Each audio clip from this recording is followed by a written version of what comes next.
vamos ahora al versículo 20. Llegamos la vez pasada hasta el 19, vamos ahora al versículo 20. Leo el texto bíblico y después hacemos algunos comentarios. Fíjense que acaba de terminar el pasaje con la serie de castigos. El versículo 19 es el último de los castigos, que termina con esta presentación que parece absoluta, con este destino que parece imposible de ser vencido, que es la vuelta al polvo. El hombre condenado a terminar siendo la mitad de lo que Dios había hecho en él. Solo polvo. Al polvo volverás, porque polvo eres. Se ha anulado la dimensión del Neshama, porque se ha anulado la relación con Dios. Ahí termina con ese dramatismo, después de todos los castigos, de las fatigas de la mujer, de las fatigas del hombre. Allí termina el verso 19. Fíjense el 20, qué incongruente es. Algunos autores, por ejemplo, el protestante Westermann, que tiene uno de los más impresionantes comentarios al Génesis, aunque no estamos de acuerdo en algunas de sus interpretaciones, pero es genial, es una obra monumental la suya. Westermann dice que se trata de fuentes distintas y que el autor, con dificultad, haciendo unas suturas un poco torpes, ha unido mitos y relatos que tenían orígenes diversos. No sabemos si eso es cierto. Le quedó muy bonita su conferencia. A Westermann le dieron un premio incluso en la Universidad de Heidelberg por haber pronunciado esa conferencia, pero no tiene cómo demostrar eso. No conocemos los textos anteriores. Por supuesto, es evidente que el autor se ha valido de varios textos conocidos en la época, de tradiciones mitológicas, de leyendas, se ha valido también de su propia creatividad. Sí, posiblemente hasta hizo borradores y después los corrigió. Todo eso pues es propio de la creación literaria. Pero no tenemos esos textos. Es absurdo hacer teorías sobre los textos previos, como en mucho tiempo en la Iglesia Católica se habló del Mateo arameo, ¿no? Y que existió primero una versión en arameo del Evangelio de Mateo, que está lleno de aramaísmos, por eso surgió esa teoría, y que después alguien tradujo al griego el texto que se convirtió en canónico y que está en nuestras Biblias. Bueno, está muy bonita la teoría, esa hipótesis le encantó a todo el mundo, le sorprendió a todo el mundo, pero no tenemos ninguna prueba de que haya existido un original de Mateo en arameo que después alguien haya traducido al griego. Las leyes de la exégesis nos obligan a hacer interpretación del texto tal y como está, aunque se note una incongruencia, aunque se note una ruptura. El texto que es normativo para la fe, el texto que es sagrado, que consideramos palabra de Dios, es el texto que ha llegado hasta nosotros. No los supuestos textos hipotéticos de los que seguramente se valieron los diversos autores de la Biblia para componer sus distintos escritos. Esos no son obligatorios. Hace algunos años encontramos dichos de Jesús. Bueno, encontramos como si yo hubiera estado en la expedición, ¿verdad? El protestante Joaquín Jeremías encontró dichos de Jesús que no aparecen en ningún evangelio y que hoy no hay duda de que son auténticos dichos de Jesús. No son palabras de Dios. ¡Ay, qué curioso! No son palabras de Dios, no forman parte del canon, no forman parte de la Biblia, no obligan a la fe. Y son palabras de Jesús. Ningún estudioso lo pone en duda, ni la Iglesia Católica lo ha puesto en duda. Pero no forman parte de lo que llamamos el depositum scripturae, el depositum fidei. Aquello que la Iglesia sancionó como dogma de fe, que son las letras sagradas para la salvación, como lo vimos en la primera clase, cuando hablamos de hermenéutica y exégesis. Entonces, el texto que nos obliga es el que está consignado en los evangelios. Las palabras de Jesús, que además son muy bellas. La continuación, por ejemplo, del encuentro con el joven rico que quiere seguir a Jesús y Jesús le dice, primero ve, vende todos tus bienes y después vuelves para seguirme. La continuación de esa historia no aparece en los evangelios. La encontró Joaquín Jeremías. Está muy bonita, pero no obliga a la fe. No se puede considerar palabra de Dios, aunque sea palabra de Jesús y Jesús sea Dios. Pero en el sentido técnico de lo que es la escritura, y por lo tanto el texto que norma la vida de la comunidad creyente, no entran esos dichos de Jesús encontrados en el siglo XX. No entran. Bueno, lo mismo acá. El texto hipotético que está detrás de la composición del Yavista, si es que existiera, si es que se encontrase, no sería palabra de Dios. No tendría ningún valor para la fe. Tendría solo valor para los que tienen curiosidad de indagación arqueológica de los textos, de indagación de prehistoria de los textos, para saber cómo llegó el autor a escribir lo que escribió, pero no tendrían valor para la fe. Y entonces veamos qué significa en el texto inspirado, tal como ha llegado a nosotros, el que después de los castigos y del veredicto tan tremendo que Dios les acaba de dar, venga este versículo que es una proclamación gozosa de vida. El hombre llamó a su mujer Eva, por ser ella la madre de todos los vivientes. Eva, en el hebreo, en el texto hebreo dice Java, que está emparentado con el verbo hayá, vida. De hecho, ese verbo ya nos lo encontramos cuando Dios crea al hombre, polvo de la tierra, y le insufla en sus narices un aliento de vida y comienza él a ser un nefesh hayá, un ser viviente. Eva significa vida, dotadora de vida, vivificadora. El hombre, a pesar de la tragedia, a pesar de que se ve arrojado a su propia suerte, a pesar de que el único horizonte que le queda ahora es el polvo y solo el polvo, se aferra a la vida y exulta por la vida.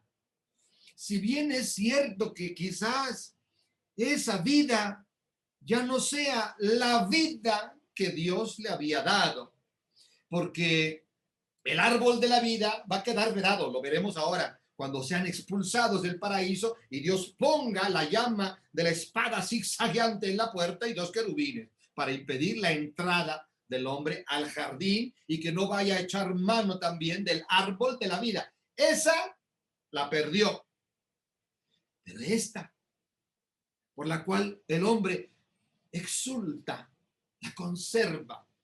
Es decir, no se ha aplicado sobre él en todas las dimensiones la sentencia de muerte, el aviso de muerte que Dios le había dado en el capítulo 2. No comas porque el día que comas morirás.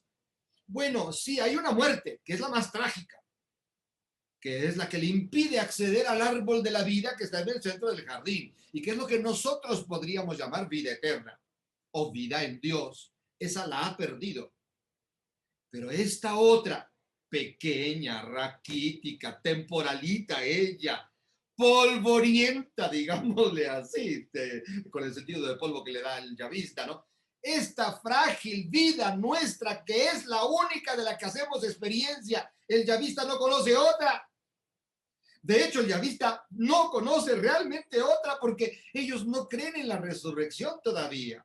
La idea de la resurrección de los muertos va a entrar en el judaísmo muy tardíamente, muchos siglos después del yavista. Hay que esperar el impacto de la cultura griega sobre Israel cuando Alejandro Magno conquiste las tierras palestinas y comience la construcción de los primeros gimnasios y de las primeras escuelas filosóficas en tierra israelita, y ellos empiecen a oír hablar de la vida en el otro mundo, de la vida eterna, de la inmortalidad, incluso de la resurrección de los muertos.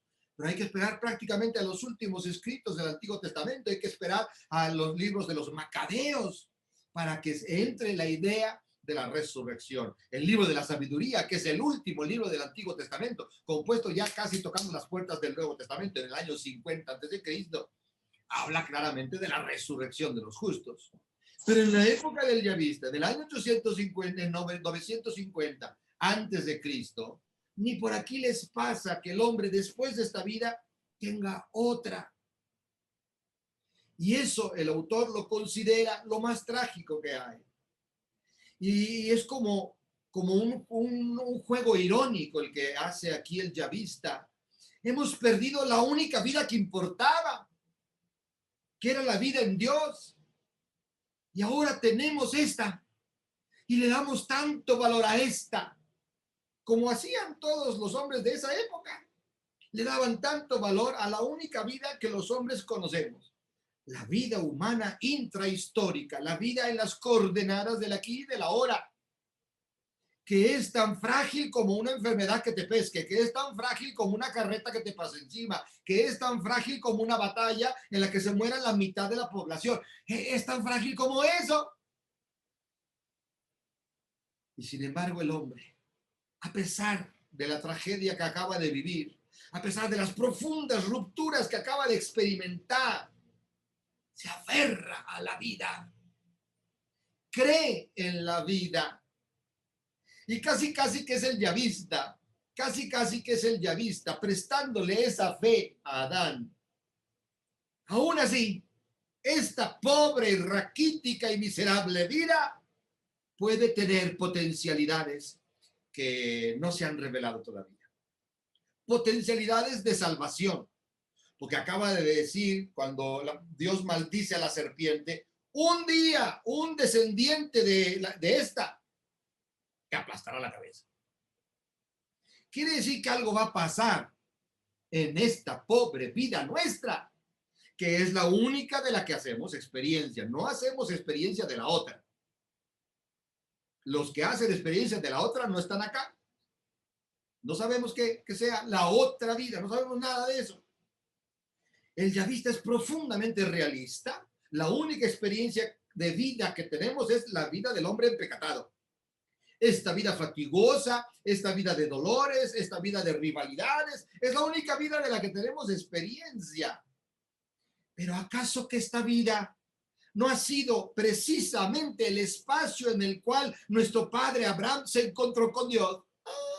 Quiere decir que esta vida, por pobre que sea, por raquítica, por manchada o dañada de maldad, al mismo tiempo es el espacio desde el cual se manifiesta Dios. Algo debe valer esta vida, algo. Aunque el horizonte que tenemos delante sea polvo y solo polvo, algo debe valer. Porque Abraham se lo encontró. Porque Isaac también, porque Jacob, porque Moisés, porque la alianza, porque David, porque la tierra prometida en la que ya estamos, algo debe valer esta vida. Entonces, el nombre, fíjense, el nombre de la causante de la tragedia, que es Eva, que debería haberse llamado maldita bruja, ahí te pudras, en vez de llamarse maldita bruja y te pudras, Eva, originadora de vida. Yo le escuché al Papa Juan Pablo II en Roma, en un encuentro que tuvimos los sacerdotes que fuimos a estudiar allá con él, le escuché una reflexión tan hermosa sobre esto, reflexionando sobre el nombre de Eva. Decía el Papa Juan Pablo II a los sacerdotes mexicanos ahí reunidos con él: la vida, sí, es difícil, es dolorosa. De hecho, es el lugar donde ha nacido el pecado, es el lugar donde ha nacido el mal, es el espacio vital, existencial, donde se ha provocado la ruptura entre criaturas y creador. Es verdad. Y sin embargo, esa vida empecatada, esa vida de ruptura, la ha aprovechado Dios para hacer promesas, patriarcas, para liberar, Éxodo, para hacer pactos, Sinaí, para otorgar bienes, conquista de la tierra, para ungir elegidos que conduzcan, monarquía, primero David, luego Salomón, para encarnarse Jesús de Nazaret para insuflar potencialidades sobrenaturales que transforman esta vida en otra realidad que se vive también en la historia y que se llama reino, Espíritu Santo, Pentecostés. Y entonces el desprecio de la vida que tenían muchas culturas de la antigüedad, circunvecinas al mundo israelita primero, cristiano después, ese desprecio de esta vida, esta búsqueda de escapar de este mundo al mundo de lo divino, sería anticristiana y antijudaica, antibíblica. Es en esta vida cargada de contrastes y de dolor y de sinsentido, de absurdo. Esta vida es la que Dios ha escogido para desde allí abrir nuevamente las puertas al paraíso. Interesante, bellísimo. Juan Pablo II era un filósofo y era un místico, sin duda. Sin embargo, la vida, a pesar de todo. Y luego no termina ahí la alegría. En el versículo 21 es impresionante. Yahvé Dios, dice el versículo 21, hizo para el hombre y su mujer túnicas de piel y los vistió. Esta frase es bien interesante porque, aunque Westermann lo llama ajuar de miseria, para remedio, ya los va a expulsar del jardín y les hace unas ropitas ahí de pieles.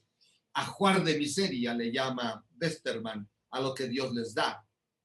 Pero le rebate un autor católico que es Luis Alonso Shekel, le rebate a Westermann, sí, ajuar de miseria, pero se nos está revelando algo maravilloso.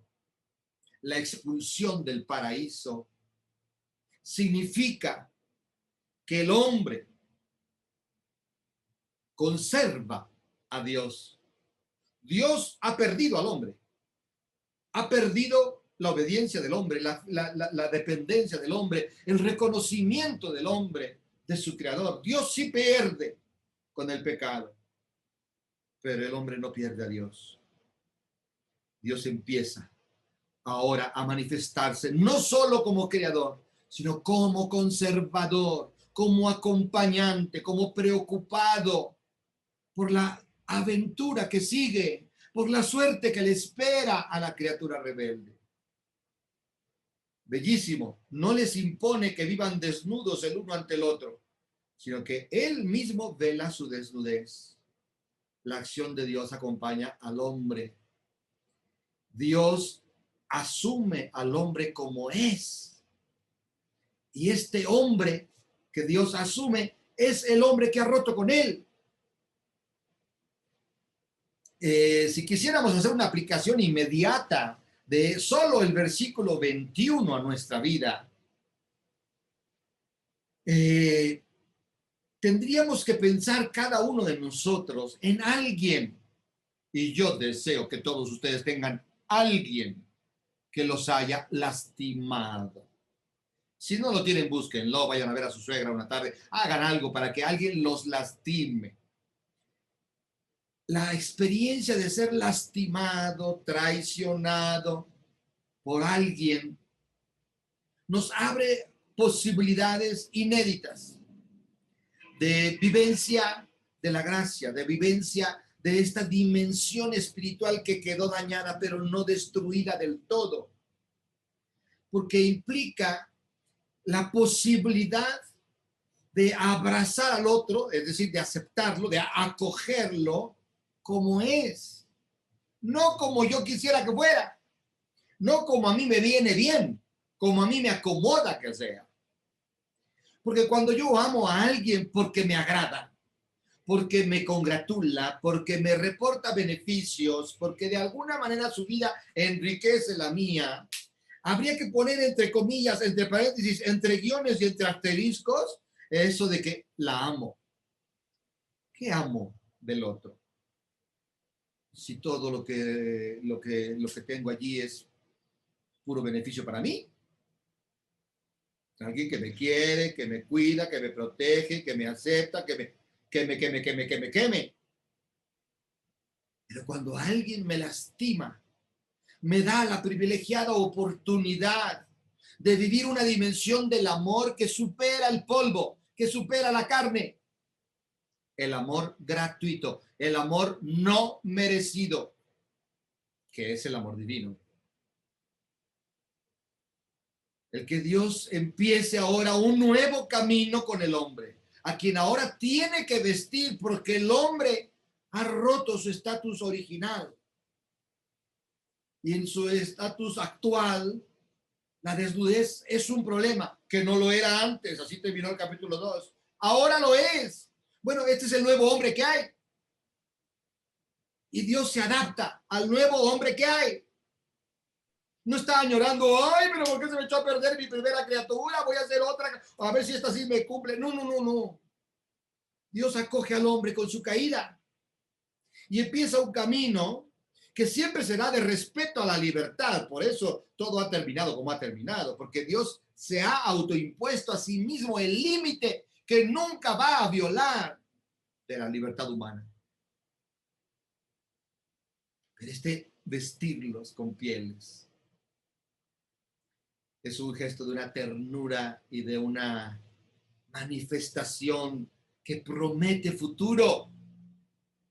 Quiere decir que Dios no solo no va a aplicar la pena de muerte en todas sus extensiones, en toda su dimensión, y destruyendo para siempre a la criatura humana. No solo no va a aplicar el castigo, sino que se va a preocupar por acompañar al nuevo hombre que ha surgido del pecado.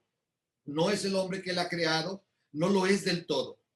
Es un hombre deformado, es un hombre, si utilizáramos el capítulo 1 del Génesis, es un hombre que había sido creado como imagen y semejanza de Dios y ahora ha roto la imagen y ha renegado de su semejanza. Es un monstruo, es un adefesio, es algo diferente a lo que Dios había pensado y decide no solo aceptarlo, sino acompañarlo en la vida.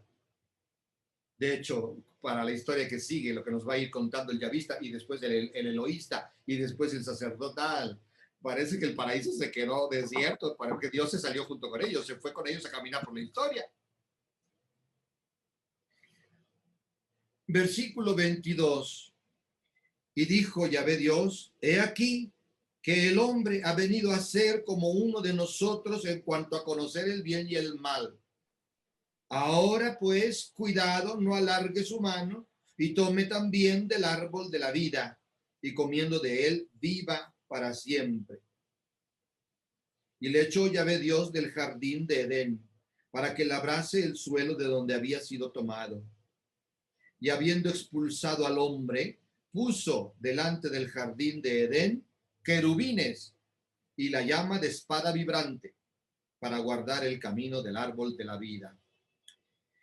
Bueno, parece irónico lo que dice Dios aquí, pero yo no creo que sea irónico y no lo creen la mayoría de los estudiosos del Génesis. Gerard von Rath dice, de ninguna manera Dios se está burlando acá. Cuando dice, aquí que el hombre ha venido a ser como uno de nosotros en cuanto a conocer el bien y el mal, no se está burlando del hombre. Ay, sino que muy conocedor, mira cómo acabaste, desnudo y arrojado del paraíso. Sino hay una constatación de una tragedia. Dios le había dicho al hombre, del árbol de la ciencia del bien y del mal no comerás porque el día que comas morirás sin remedio. Y ya habíamos explicado acá lo que significa comer de la ciencia del bien y del mal. Va en la línea del poder, porque el conocer bíblico va mucho más en función de la praxis, del tener dominio sobre la realidad. Y el hombre ha dado este salto que si bien no le da un dominio sobre la realidad, lo convierte a él en un ser que rompe o que pretende romper con su criaturidad. Pretende erigirse en una especie de divinidad. Y cuando el hombre pretende erigirse en una especie de divinidad, el hombre acaba perdiendo el acceso a la vida. Por eso queda vedado el jardín. El jardín queda vedado porque falta el otro árbol. Dice Dios acá, no sea que alargue la mano y también coma del árbol de la vida. Es decir, esa vida, que es la vida que nosotros hoy llamamos eterna, el yavista no conoce esa expresión, no conoce la palabra eternidad, que es una gran abstracción de los griegos, pero esa vida plena en Dios la ha perdido. Es lo que significan los querubines que guardan la puerta del jardín y la llama zigzagueante. El hombre no puede acceder más a esa vida.